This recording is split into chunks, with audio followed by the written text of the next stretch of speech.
Before we begin, it's so funny, Gene Autry both wrote and sung that song originally, the cowboy crooner, known for, kind of cheesy movies even at the time, and yet sung a song about Mother Jones. It's so great. Brief editorial over. Good morning. My name is Paul Dalzell. I am the worship coordinator of the Unitarian Universalist Congregation of Charleston. Welcome all of you, our members, our friends, and if this is your first time here, we welcome you and thank you for joining us today. Or if it's your upteenth time, but it's been several years, we thank you too. If you came here to be told all the answers to the big questions, you will be disappointed. We won't tell you all the answers here. You are more likely to find people who say, some of us believe that. What do you think? You may be sitting beside someone who is an atheist, a pagan, a Christian or a Jew, an agnostic, a Buddhist, a Hindu, a Muslim, a humanist, or someone who doesn't fit into any of those religious categories. They may be lesbian, gay, bisexual, transgender or trans, queer or questioning, intersex, asexual, agender, cisgender, or they may not feel they fit into any of those categories either. What you will find here is a community of people, all different, yet all united in the shared values of justice, equity, transformation, pluralism, interdependence, and generosity, all with love at the center, who will help you find the answers that are right for you. Please know that we welcome you, whoever you are. Whoever you are, we welcome you. Wherever you come from, we welcome you. Whomever you love, we welcome you. Whoever you are, we welcome you. Wherever you come from, we welcome you. Whomever you love, we welcome you. Please check your insert for goings-on here at UUC this coming week. We do have one very important announcement. We are redoing our members and friends directory. We are creating a brand new members and friends list. You'll see this prompt in several places over and over. On the back of your order of service, you'll see this announcement and a QR code. If you're one of the cool kids like me, you can simply scan that code at your convenience, fill out the form, and you're done. Once you complete it, you will not have to do it again, although you will have to hear about it over and over, I'm sure. Thank you.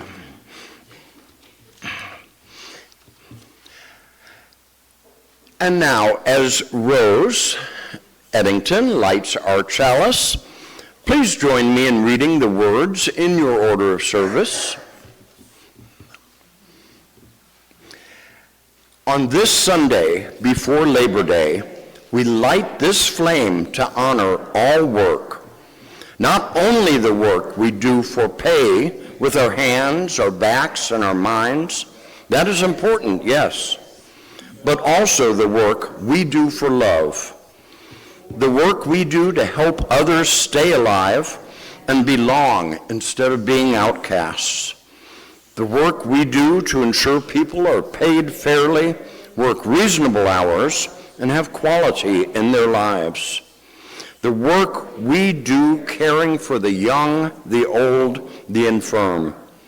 The work we do to mentor, to educate, to advocate, and to enrich the community, the country, and the world. We honor all the labors that support our world and all the work we do to make this a better place.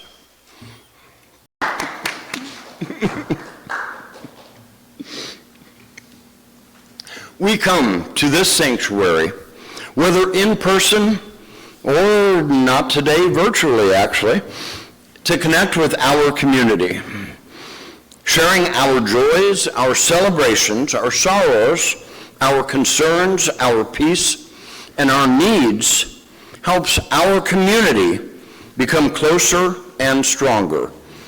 And that is the community we all need in these times.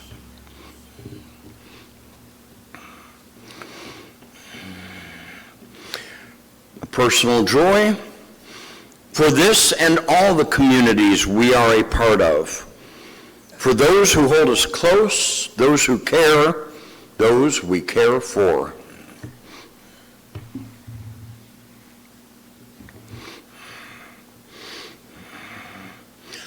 Deborah has a brand new 15-year-old grandson. That's great.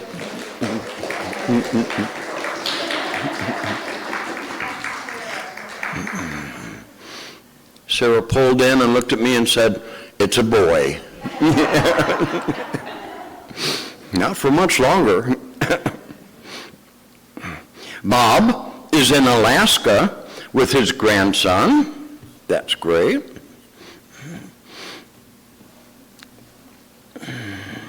And Rose Eddington, former minister par excellence, is here today.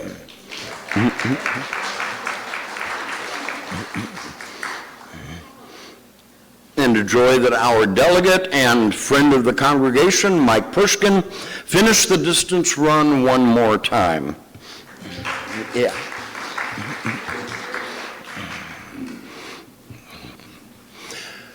Concern for all those who are unhoused and for the sad hearts of those who condemn them and make their lives harder. And a concern for the state of the United States. You might hear a little more about that later. For all these joys and sorrows, both spoken and unspoken, may we remember that shared joy is multiplied and shared sadness. She might have done it differently, but I don't know about better. That was great.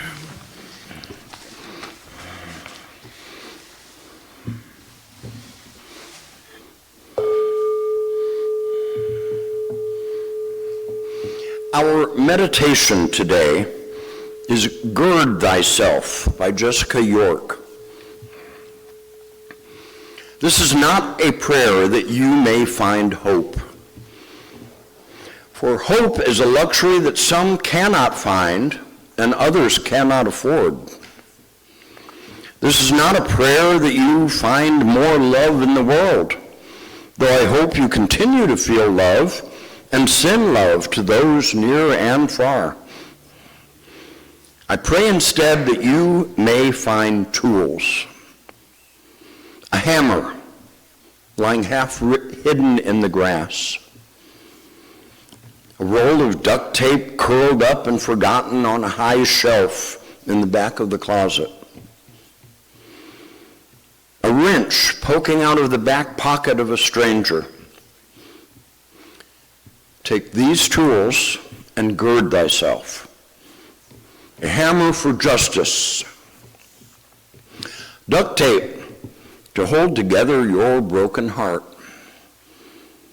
A wrench to grip and provide advantage in applying torque to turn objects or turn the world. Take these tools and others you may find in places expected and unexpected. Take these tools and gird thyself. For weeping may last through the night, but the work begins in the morning.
You have probably heard the stories of miners' lives before the unions, and even well after.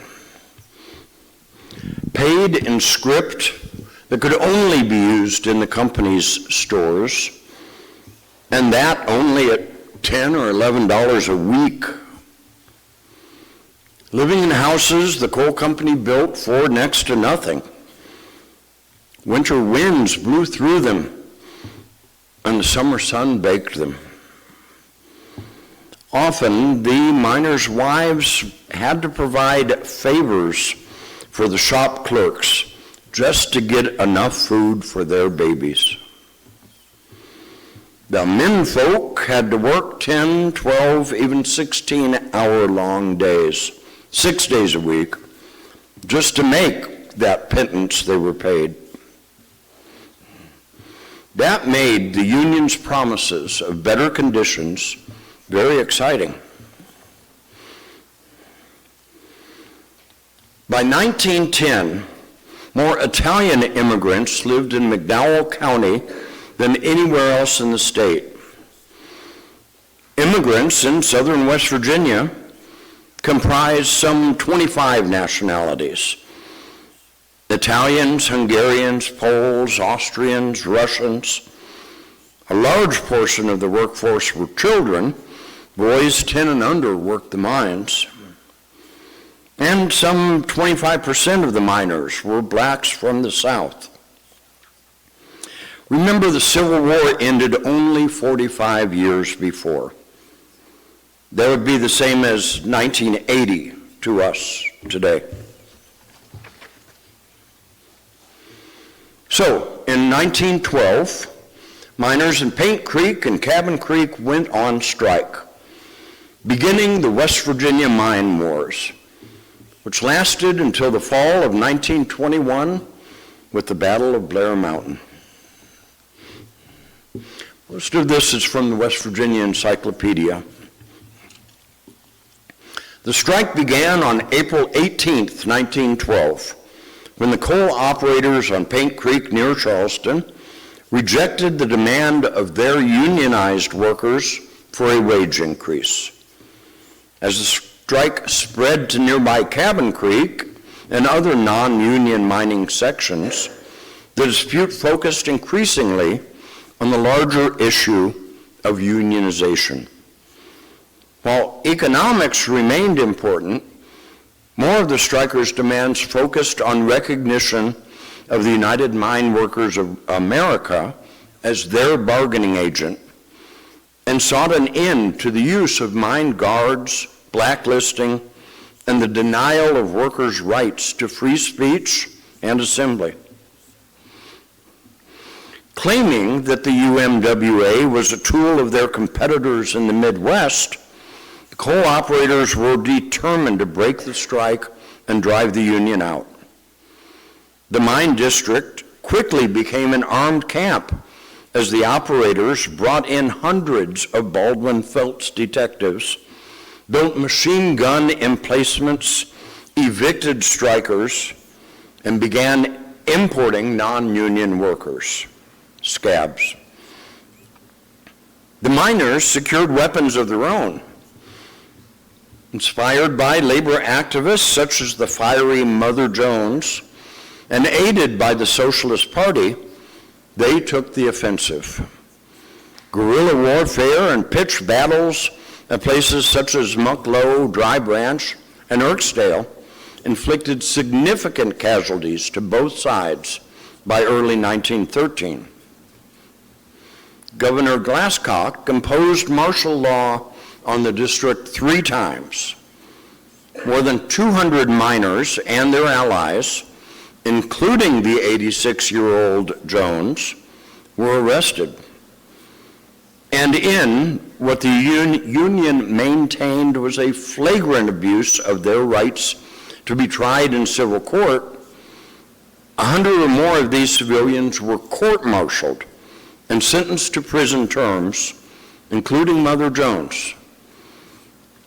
Jones was released after 85 days of confinement, and her release coincided with Indiana Senator John W. Kern's initiation of a Senate investigation into the conditions in the local coal mines. The mine wars continued with the Battle of Matewan in May of 1920, the Battle of the Tug, also in May of 1920, and the Miners' March on Logan in August of 1921, and the ensuing Battle of Blair Mountain. Combatants included, on the miner side, the legendary labor organizer Mary Harris, Mother Jones, local United Mine Worker leaders Frank Keeney, Fred Mooney, and Bill Blizzard, Matewan Police Chief Sid Hatfield, and others. You're fine. On the other side were Albert Phelps, the head of the Baldwin Phelps Detective Agency, Don Chafin, the High Sheriff of Logan County, and others. On May 19th, 1920, 11 Baldwin Phelps agents, after evicting striking miners in Red Jacket, tried to board a train in nearby Matewan to return home. They were confronted by the mayor of Matewan and the chief of police, Sid Hatfield, a former UMWA miner. When the shooting stopped, 3 townspeople, including the mayor, and 7 of the Baldwin Phelps detectives were dead. Mingo County became known to the nation as Bloody Mingo, and Hatfield became a regional folk hero, and may still be today. He was later tried and acquitted in a trial lasting through the early months of 1921. On August of 1921, August 1st, Baldwin Phelps detectives had their revenge for their losses at Matewan when they shot to death Hatfield and his deputy, Ed Chambers, both unarmed, on the steps of the McDowell County Courthouse in Welch. If you saw the 1987 movie Matewan, this was a pivotal scene. In August 1921, later in August, armed coal miners from the Kanawha Valley and the southern counties of Boone, Fayette, Mingo, McDowell, and Logan gathered at Marmet in Kanawha County. The miners proposed to march to Logan and Mingo counties to rescue Union miners who had been jailed or mistreated in attempts to unionize the mines. Their efforts brought on the most spectacular confrontation in West Virginia's labor history, the culminating event known as the Battle of Blair Mountain. Mother Jones attempted to stop the miners from marching into Logan County in late August 1921. She also visited the governor and departed assured that he would intervene. Jones opposed the armed march, appeared on the line of march, and told them to go home. In her hand,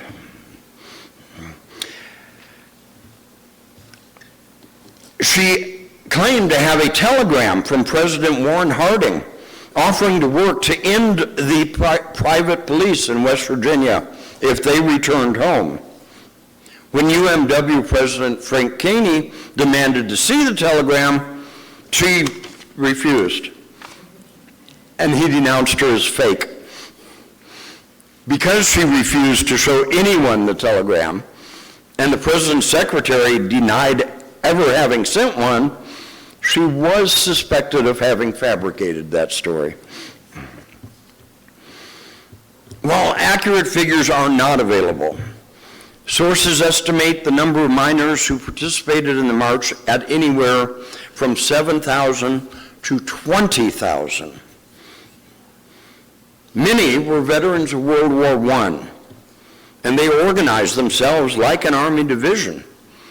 The marchers had medical and supply units, posted guards when appropriate, and used passwords to weed out infiltrators. Marchers commandeered trains and other vehicles to take them to Logan County and confiscated supplies from company stores along the march. Miners near St. Albans commandeered a Chesapeake and Ohio freight train, renamed by the miners the Blue Steel Special, to meet up with the advance column of marchers from Danville, Boone County, on their way to Bloody Mingo. One report says armed warfare erupted on August 31st, 1921. Today's August 31st. On Blair Mountain in Logan County, when the miners clashed with armed forces marshaled by the county sheriff, the coal companies, and the state police. Another says it was a couple days earlier, August 29th, that the battle began in earnest. Chaffin's men, though outnumbered, had the advantage of higher positions and better weaponry. Private planes were hired to drop homemade bombs on the miners. A combination of poison gas and explosive bombs left over from World War I were dropped in several locations in the towns of Jeffrey, Sharples, and Blair. At least one did not explode and was recovered by the miners. It was used months later to great effect as evidence for the defense during treason and murder trials. West Virginia Governor Morgan urgently requested federal intervention to end the bloodshed. President Warren G. Harding responded with 2,500 federal troops, including a squadron of bomber aircraft under aviation pioneer General William Billy Mitchell. Army bombers from Maryland were used for aerial surveillance. One Martin bomber crashed on its return flight, killing 4 of the 5 crew members. Governor Morgan appointed Colonel William Eubanks of the West Virginia National Guard to command the government and volunteer forces confronting the miners. Sporadic gun battles continued for a week, with the miners at one time nearly breaking through to the town of Logan and their target destinations, the non-unionized Logan and Mingo counties to the south. Gatling guns and machine guns were employed on both sides. Chaffin's forces consisted of 90 men from Bluefield, 40 from Huntington, and about 120 from the West Virginia State Police.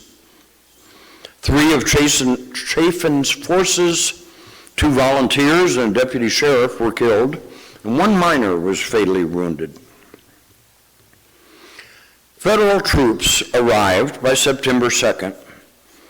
The miners, many of whom were veterans of World War I themselves, were unwilling to fire on U.S. troops. Bill Blizzard passed the word for the miners to start heading home the following day. Miners, fearing jail and confiscation of their guns, concealed their firearms in the woods before leaving Logan County. And that ended the West Virginia Mine Wars. After the battle, 985 miners were indicted for murder, conspiracy to commit murder, accessory to murder, and treason against the state of West Virginia. Though the majority were acquitted by sympathetic juries, others were imprisoned for up to 4 years, with the last being paroled in 1925. At Blizzard's trial, the unexploded bomb was used as evidence against the government and coal companies, and he was acquitted. So let's see. We have the ultra-rich, people like J.P. Morgan, Andrew Carnegie, Samuel Dixon, Justin Collins, the Vanderbilts, and William Randolph Hearst, who, by the way, began the smear campaign about hillbillies that lives with us to this day, and pro-coal operator governors using the police and private hit squads. I wonder, did the Baldwin Felts agents wear masks? I don't know. Using those to intimidate and kidnap primarily immigrant and black coal miners. We have a president using U.S. troops to quell protests, uprisings, and declare martial law. And all that happened on or near August 31st, 104 years ago. Harding was a very popular president until he died in 1923, after which several scandals came to light. That would never happen in this day and age, would it? There are so many similarities between what is happening right now and what happened then. It is scary. The mine wars in the southern coal fields happened during the end of the Gilded Age of America, and perhaps helped drag it into the Progressive Era, a time of many social and political reform efforts. Unions began, women's suffrage, reforms, prohibition. Progressives expressed concern about slums, poverty, and labor conditions. They battled against the great concentration of wealth among a very few individuals. They pursued social, political, and economic reforms by advocating for changes in governance, scientific method, and professionalism, regulating businesses, protecting the natural environment, and seeking to improve living and working conditions. But it took the likes of Mother Jones to make these changes happen. It took union organizers to rally the workers, to force the robber barons and the ultra-rich to allow workers a step out of abject poverty, let alone a decent life. These were the folks working to bend the arc toward justice. It took miners and other workers striking for basic human rights. And although Harding's administration was rife with corruption, at least he didn't see himself as one of the ultra-rich, nor did Coolidge, who followed him. We, America, didn't elect an authoritarian as president then. None of us knows what these next 3.5 years will bring, or if they will turn into 7.5 years or even more. We also don't know who will step up to speak for the downtrodden as Mary Harris Jones did. It might be an immigrant like Jones, or it might be one of the organizers from these very hills and hollers in West Virginia.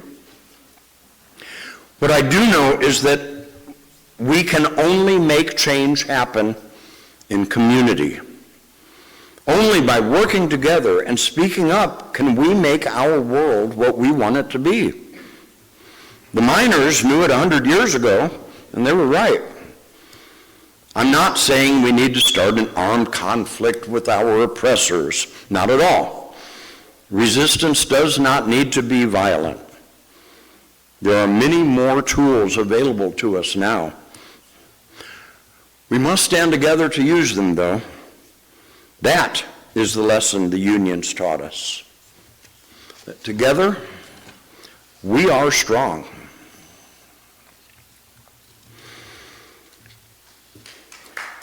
Oh, thank you.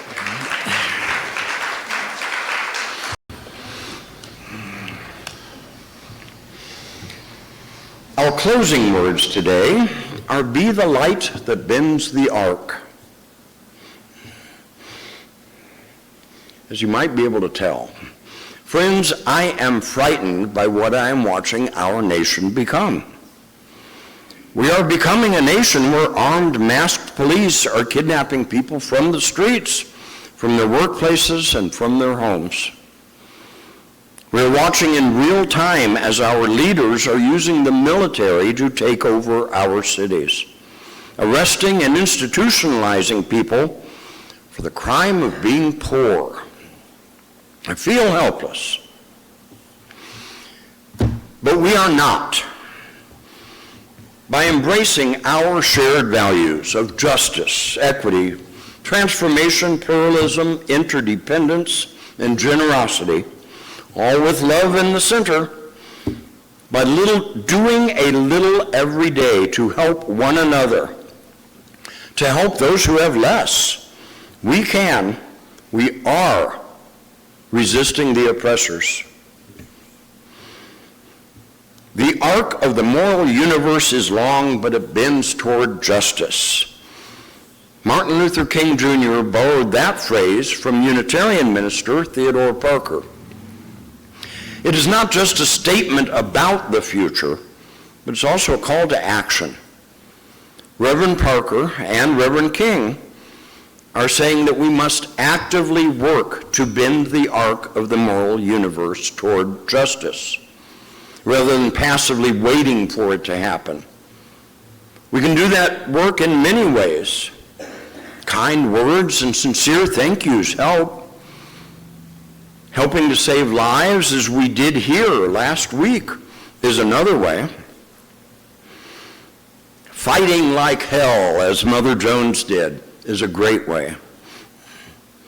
Letting our elected representatives know that we do not agree that their vision of America is ours by speaking up loudly might also help. I ask you, too, keep the light of this chalice in your hearts this week.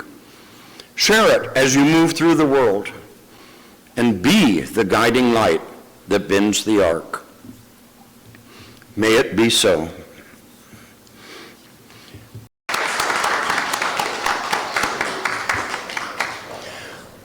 Let's sing one more time as I extinguish the chalice. Go now in peace, our recessional.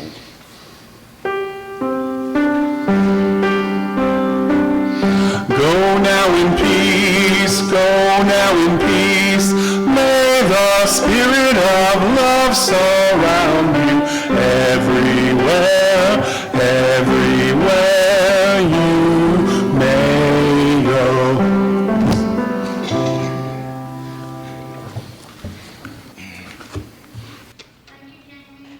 Thank you. Thank you so much, Neil.